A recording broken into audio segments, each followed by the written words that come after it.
fresh.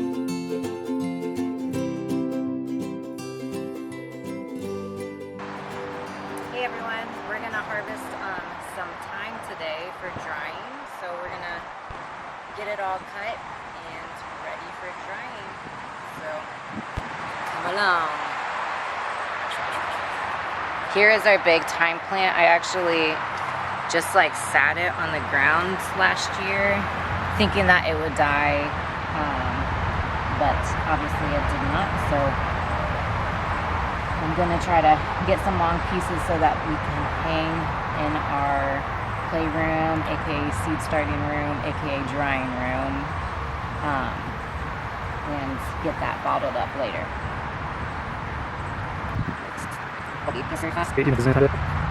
So as I'm harvesting this stuff, I am trying to get longer pieces if possible. It will just make tying it up a little bit easier. Thyme is kind of not necessarily viney, but it's very bushy and it keeps branching off. So trying to go to the base of it to get longer pieces so that when I dry it up, I can dry it in a bundle. And there's not little bits trying to fall out.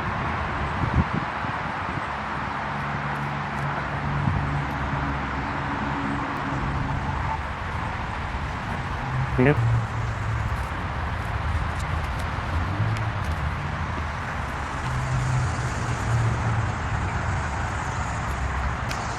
So I think we got enough for now.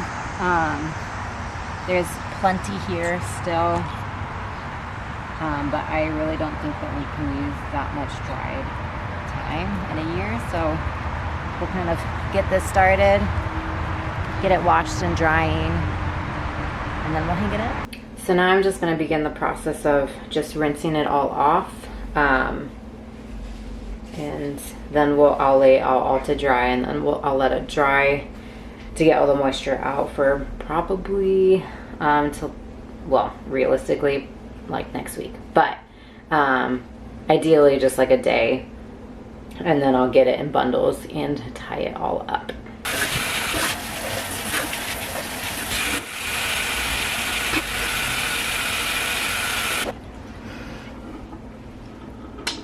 I'm also going to take off the really barky parts. As you can see down here, it's really barky and there's no leaves on it, so there's really no point on to keep it. I might keep some for these ones, just because that's not long enough to tie up with a bundle. So I'll probably keep a little section so it doesn't get lost. But then the rest of this can all go because that's just extra stuff to have around and it's kind of dirty. So I'm gonna cut that off also.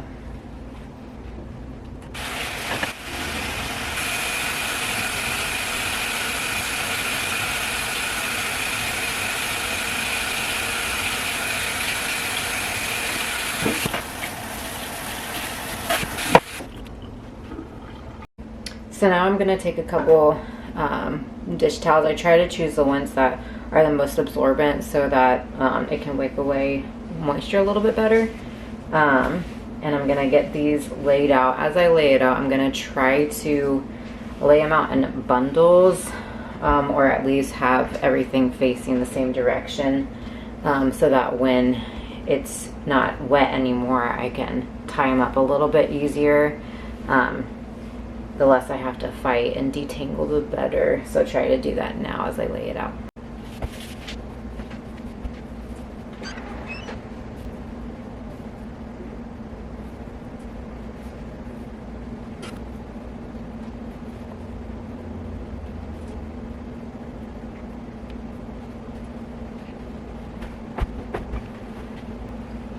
So now I am just gonna kind of leave it like this for a little bit for the rest of the day. Probably readjust it a couple times because, as you can see, there is quite a lot. It's actually a lot more than I thought it was gonna be, so it's kind of exciting doing your own herbs and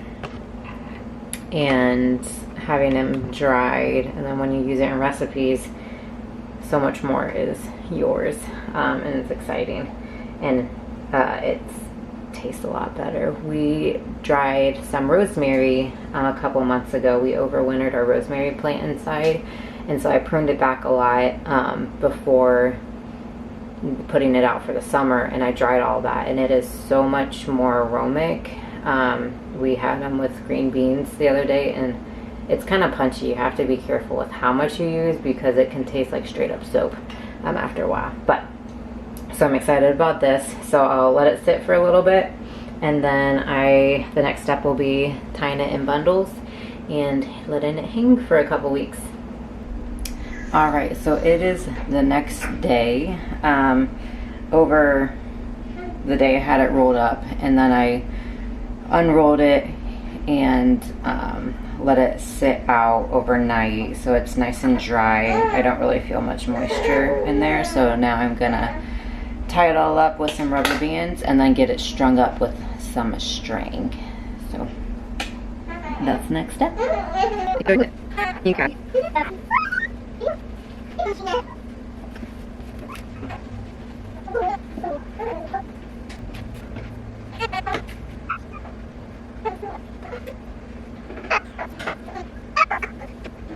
Yes.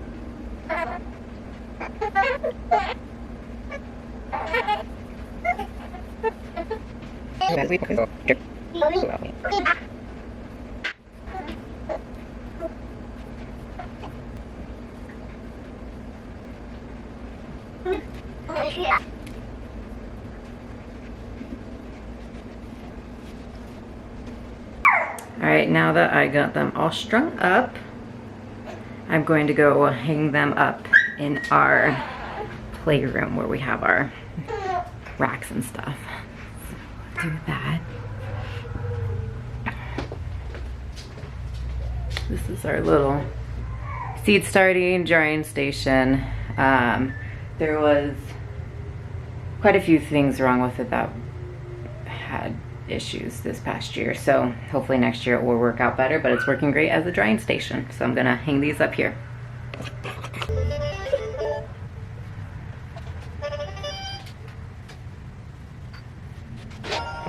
So now that that is all hung, it will probably hang here for about a week or so. It seems to be already drying quite well. Excuse the music, my daughter's playing with some toys. And here we already have some oregano. I just cut a bunch of that because we had an overgrown plant. So we will let this dry for about a week. I also put this paper on the ground because I know this is gonna be messy. As soon as it starts to dry, it's gonna wanna pull away from especially the barky parts. So we'll see how that goes. It's gonna be quite a messy process, the next step. Probably won't happen for a while because I don't want to do it. See you then. All right, we are about a week from when we started. I took all of the thyme off, and it is nice and crunchy and dry. I really don't feel any moisture at all. I also finally got the oregano that was drying, so I'm gonna work on that also, just get them all knocked out. Right now I just have parchment paper laid down, and I'm preparing some glasses, just Old Spice glasses to put this in, and then all the excess will go in a mason jar. So we are gonna get into breaking it all apart, making a mess, and getting it bottled.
So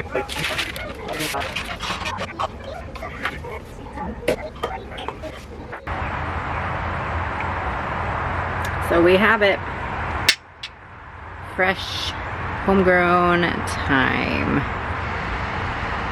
I'm not gonna say I want to do it again, but